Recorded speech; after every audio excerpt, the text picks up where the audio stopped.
The first thing I heard that morning wasn't the church bell. It was the deadbolt. Click. Then another lock. I grabbed the cold metal handle and pulled harder. It didn't move. "Ryan!" I shouted, pounding on the heavy wooden door. "Open the door!" My older brother didn't answer right away. Inside the church, voices drifted through stained glass windows. People were taking their seats. Soft organ music filled the air. Today was our father's funeral, and I was standing outside. I hit the door again. "Ryan, this isn't funny." His voice finally came through the thick wood. "It isn't supposed to be." Silence. Then footsteps faded away. For a second I just stood there, staring at the door. Rain began to fall, light enough to leave tiny dark spots on my black suit. My tie clung to my neck, and my hands shook from anger more than the cold. I couldn't believe he had actually done it. Not today. Not here. A woman carrying flowers slowed as she walked past me.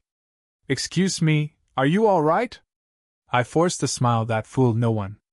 "My brother locked me out." Her eyes widened. "During the funeral?" I nodded. She looked toward the church doors, unsure what to do. "I'm so sorry." She stepped inside before I could ask for help. A minute later the music grew louder. The service had started.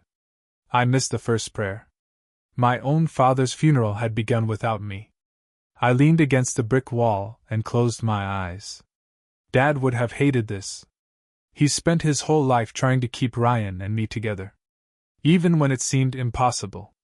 Especially then. Growing up, Ryan had always been the confident one. He was captain of the football team. Student council president. The kid teachers remembered years later. I was quieter.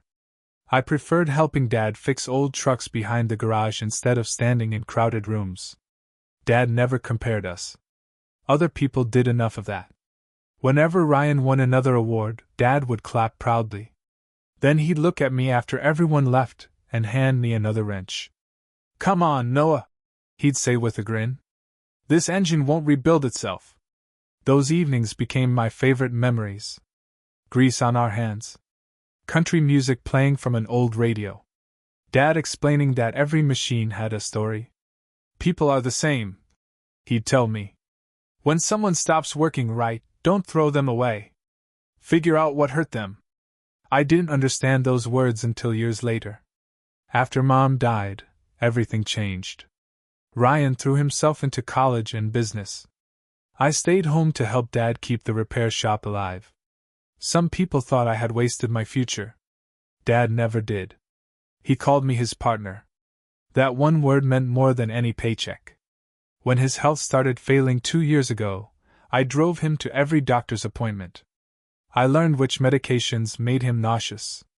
I knew how many pillows he needed to sleep comfortably. I memorized the sound of his breathing on difficult nights. Ryan visited when he could. Mostly holidays. Sometimes birthdays. He always brought expensive gifts. Dad always smiled. But after Ryan left, he'd quietly asked me to make grilled cheese sandwiches because the fancy restaurant food upset his stomach. He never complained. Not once. 3 weeks before he died, Dad asked me to help him into the garage. The old pickup we'd rebuilt together sat under a dusty cover. He rested one hand on the hood. "You remember the first time you tried changing the oil?" I laughed. "I spilled almost all of it." "You spilled all of it." We both smiled. Then his expression softened. "I need you to promise me something." I nodded. "When I'm gone, don't spend your life fighting your brother." I looked away. "Dad?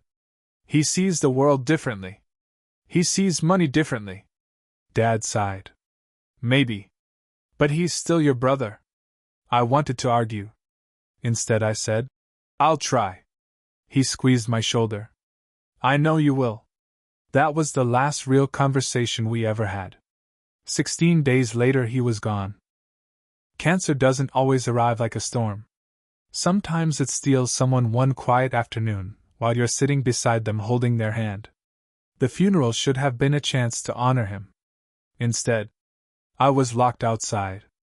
Another guest approached the church carrying a folded umbrella. He looked at me, then at the locked door. Problem? My brother doesn't want me inside. The man frowned. At your father's funeral? I nodded again. He tried the handle himself. Locked. He knocked politely. Nobody answered. I'm sorry, son. He placed a hand on my shoulder before walking inside through another entrance near the fellowship hall. Another entrance. I pushed away from the wall. The fellowship hall connected to the church. Maybe. I hurried around the building, shoes splashing through shallow puddles. Hope lasted exactly 12 seconds. That door was locked too. Every entrance. Every window. Ryan had planned this. I stood beneath the gray sky trying to understand why. The answer came sooner than I expected. My phone buzzed. A text message. Ryan. Don't make a scene. Dad wanted peace today. Asterisk asterisk. I stared at the screen in disbelief. Then another message arrived. You'll get your things after the service. My things?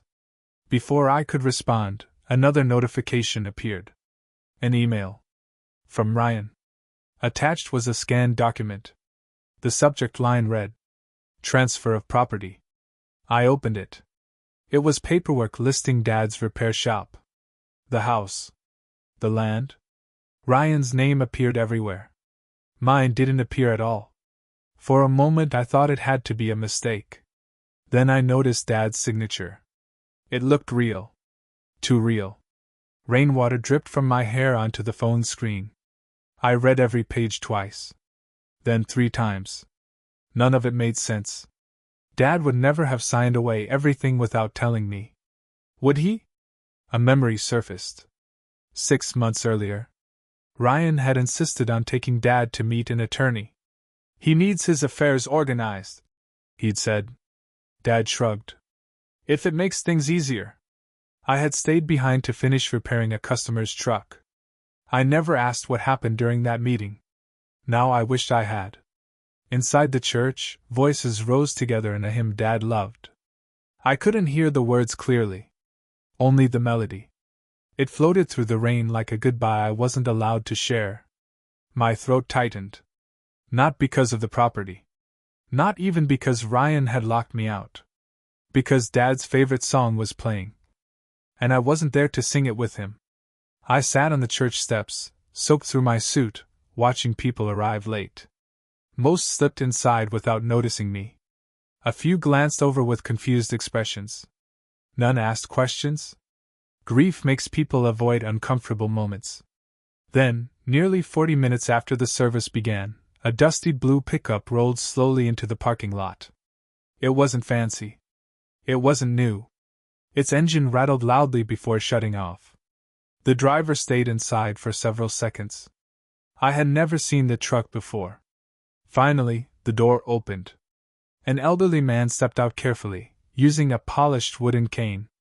He wore an old navy blue suit that had been pressed with care, though the cuffs showed their age. His silver hair was neatly combed. His shoes were freshly shined despite the rain. He looked toward the church. Then toward me. Our eyes met. Instead of walking to the entrance, he changed direction. Straight toward the steps where I sat. When he stopped in front of me, he studied my face for a long moment. There was sadness in his eyes. But there was something else too. Recognition. You must be Noah, he said quietly. I stood. I'm sorry, have we met? The old man gave a small, knowing smile. No. He looked toward the church doors. But your father spent nearly 30 years making sure that one day. He paused, gripping the handle of his cane. If this family ever forgot who he really was. His eyes returned to mine. I wouldn't. Before I could ask another question, the church doors slowly opened from the inside. The church doors opened slowly, and the final notes of the hymn drifted into the rainy afternoon. People began stepping outside in small groups. Some held tissues. Others hugged quietly before making their way toward waiting cars. No one noticed the elderly man standing beside me. Not at first. He rested both hands on his cane and watched the crowd with calm, patient eyes. "I think," he said softly, "it's time I went inside." Before I could ask another question, he walked toward the entrance. I hurried after him. The moment we reached the doorway, Ryan appeared. His black suit looked untouched by the rain. His expression changed the instant he saw me. "What are you doing here?" he snapped. "I came to say goodbye to Dad." "You missed the service." "I didn't miss it." I stepped closer. "You locked me out." Several conversations nearby fell silent. Ryan glanced around, lowering his voice. "Don't embarrass the family." I laughed once. It wasn't from humor. "You already handled that." His jaw tightened. Then his eyes landed on the elderly man. "I'm sorry, sir," Ryan said politely. "The service is over." "I know." "You knew our father?" The old man nodded. "For a very long time." Ryan forced a courteous smile. "Thank you for coming." The man didn't move. Instead, he looked directly at Ryan. "I was expecting to meet both sons together." Ryan folded his arms. "Well, you've met us." "Have I?" There was something in the man's voice that made Ryan hesitate. "I don't believe we've been introduced." "I'm Ryan." "And I'm Walter Hayes." The name meant nothing to me. Ryan looked equally confused. Walter reached into the inside pocket of his coat and carefully removed a worn leather envelope. Its edges were faded from age. Across the front, written in Dad's unmistakable handwriting, were 4 simple words. "Open only if necessary." My heart skipped. Ryan stared at the envelope. "Where did you get that?" "Your father gave it to me." "When?" "Almost 18 years ago." Ryan frowned. "That's impossible." Walter smiled gently. "Your father planned further ahead than most people realized." A few relatives had stopped walking. They watched quietly from a distance. Walter turned toward me. "Your father asked me to protect this until I believed the time had come." "And now?" I asked. Walter looked from me to Ryan. "I believe that time is today." Ryan reached for the envelope. "I'll take it." Walter pulled it back. "No. It's addressed to the family. It was entrusted to me." Ryan's polite mask slipped. "This is a private family matter." Walter's voice stayed calm. "I agree." "Then hand it over." "I can't." "Why not?" "Because your father specifically told me not to." The air between them seemed to freeze.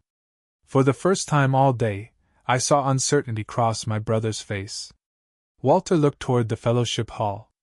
"Perhaps we should sit down." No one argued. Inside, the reception tables were still covered with white cloths and untouched trays of sandwiches. Most guests remained outside. The room was nearly empty. Walter chose a table near the windows. Rain tapped softly against the glass. He laid the envelope on the table but didn't open it. Instead, he looked at an old photograph displayed beside Dad's guest book. Dad was smiling beside the pickup truck we had rebuilt together. "He never could take a serious picture," Walter murmured. "You knew him well?" I asked. Walter nodded. "Better than either of you might imagine." Ryan sighed impatiently. "Can we please get to the point?" Walter ignored the interruption. "When your father was 23 years old, he saved my life." Both of us looked at him. "I was trapped beneath a collapsed loading dock after a warehouse accident." He paused, remembering. "Everyone else waited for the firefighters. Your father didn't. He crawled into a space no larger than a washing machine. The roof shifted twice. They told him he would be crushed. But he kept moving." Walter smiled faintly. "He reached me with one arm. And somehow he dragged me out." Silence filled the room. I had never heard this story. Neither had Ryan. Walter continued. "I spent 6 months recovering. When I finally returned home, I offered him money. He refused. I offered him a job. He refused again. So I asked him why." Walter's eyes drifted toward Dad's photograph. "He said." The old man's voice softened.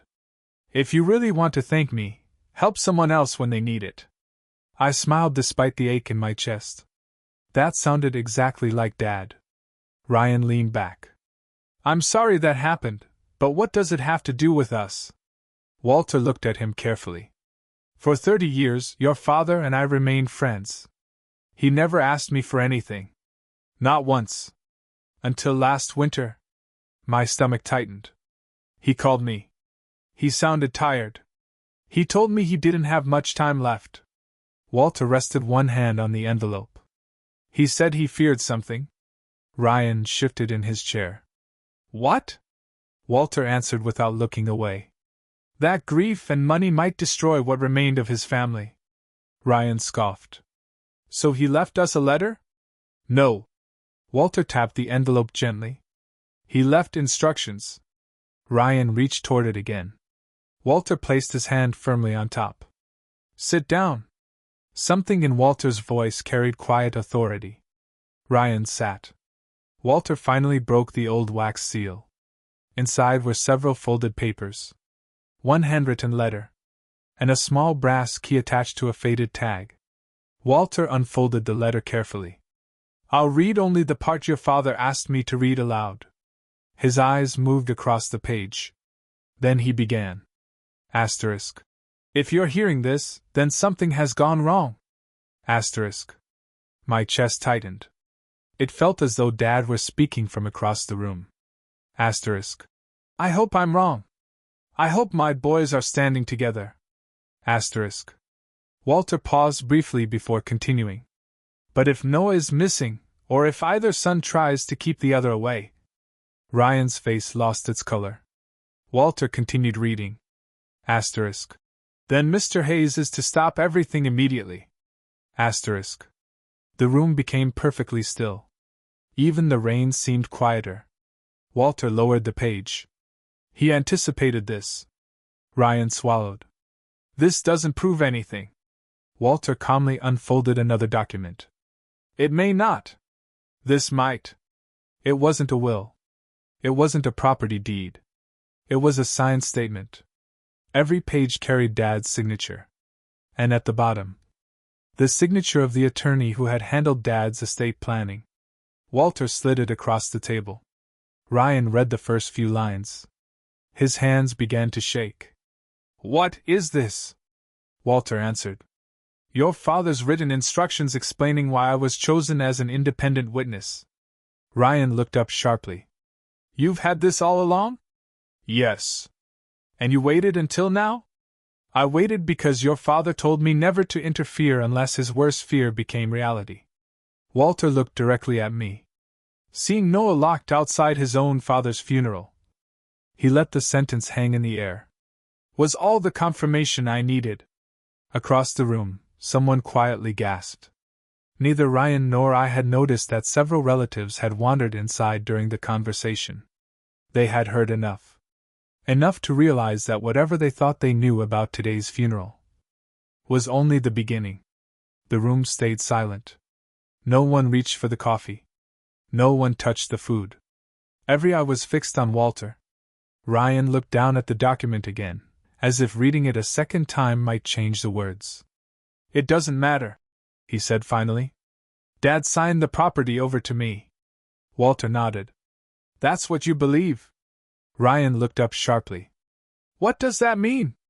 It means your father signed more than one set of documents. Ryan frowned. That's impossible. Walter turned toward me. Noah, did your father ever ask you to keep working at the repair shop no matter what happened? I thought back to one of our last afternoons together. Dad had been sitting on an old stool, watching sunlight spill through the garage door. He had smiled at me. Asterisk. Promise me you'll keep the lights on. Asterisk. At the time, I thought he meant the electricity. Now I wasn't so sure. He did, I said quietly. Walter smiled. I thought he might. Ryan pushed his chair back. Enough riddles. Walter reached into the envelope again and removed the small brass key. This belongs to a safe deposit box at First National Bank. Ryan stared at it. So So your father placed his final estate documents inside that box. Ryan laughed once. There was no safe deposit box. Walter looked at him calmly. You've already searched for one, haven't you? Ryan's face answered before his mouth did. Walter knew. Ryan had searched. And he hadn't found it. You don't know what you're talking about, Ryan muttered. Walter slid a folded card across the table. The bank manager does. The card carried the manager's signature and the box number. Ryan didn't touch it. For the first time in years, he looked like a man who wasn't sure of himself. One of Dad's oldest customers, Mr. Dawson, stepped closer. I've known your father 40 years. He looked at Ryan. He wasn't a man who hid things without a reason. Another voice spoke up. He trusted people. It was Mrs. Alvarez, whose family had brought every broken car they owned to Dad. He also knew when someone needed to be tested. The room slowly shifted. People weren't whispering anymore. They were remembering. One by one, stories surfaced. How Dad had repaired a widow's truck without charging her. How he'd stayed late to help a young mechanic find work.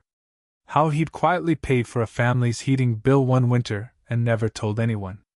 None of us had known all of it. Dad had lived a bigger life than either of his sons realized. Ryan looked around the room. The support he expected wasn't there. Only questions. He turned toward me. You think you're innocent? I never said that. You always acted like Dad loved you more. I shook my head. He loved us differently. That's easy for you to say. No, it isn't. I took a slow breath. I wanted my brother. The words surprised even me. I didn't want to fight. I didn't want the shop. I wanted us to bury Dad together. Ryan looked away. For several long seconds, nobody spoke. Then Walter stood. The bank closes in 2 hours. We should go.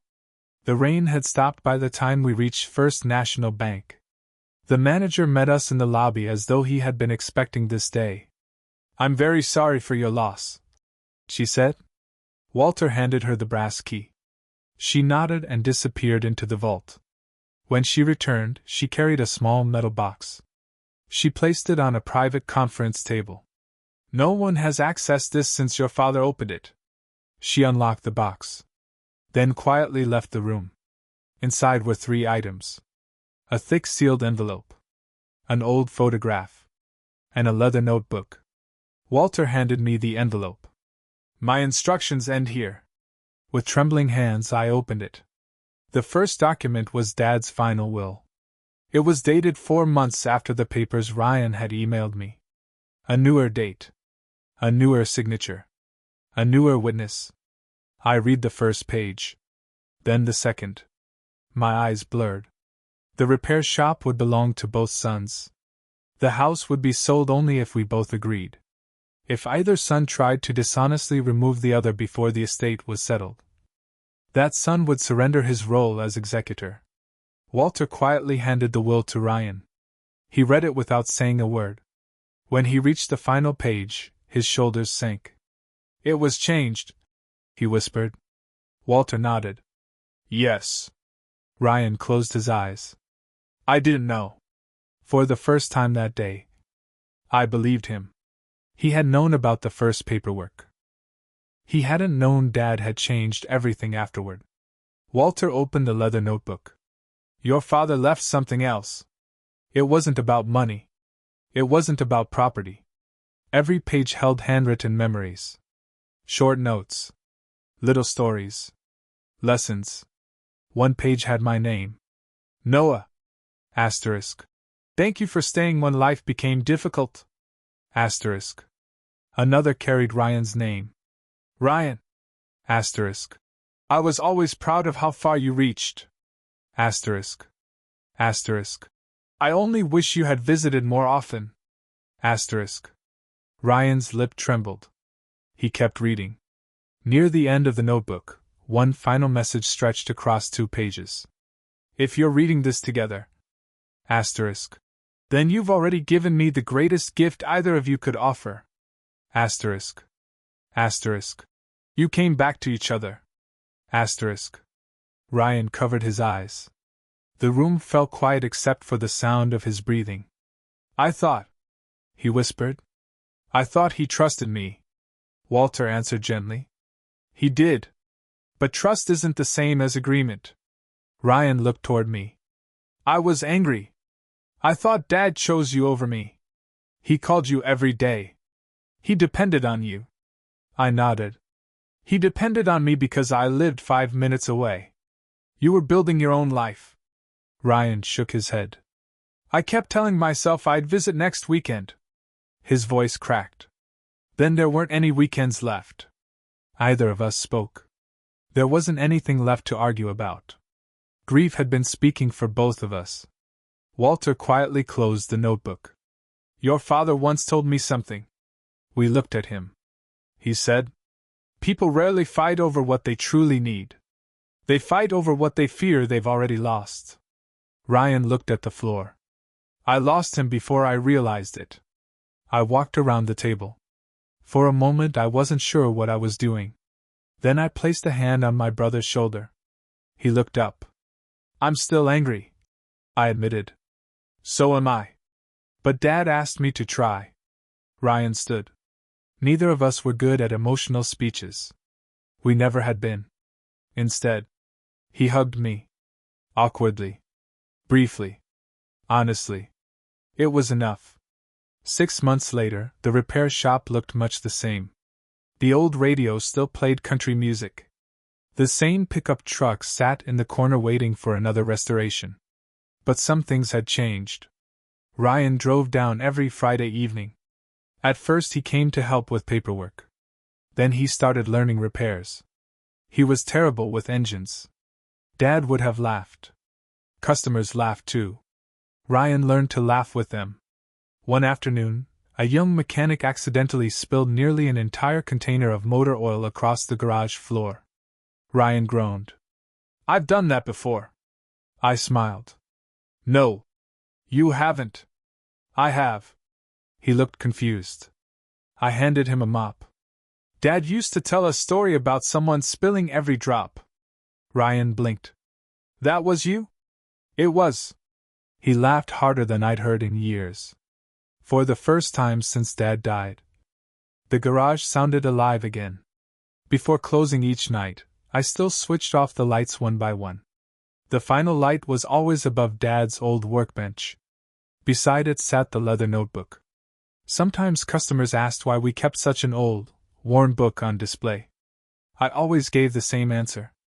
It reminds us what this place was built on. Not engines. Not tools. Not money. Family. On the anniversary of Dad's funeral, Ryan and I returned to the cemetery together. No crowds. No speeches. Just 2 folding chairs and fresh flowers. After a long silence, Ryan smiled. You know, Dad would probably tell us we're blocking the view. I laughed. He probably would. The wind stirred through the trees. Somewhere in the distance, a church bell rang. This time, no doors were locked. And as we stood to leave side by side, I realized something Dad had known all along.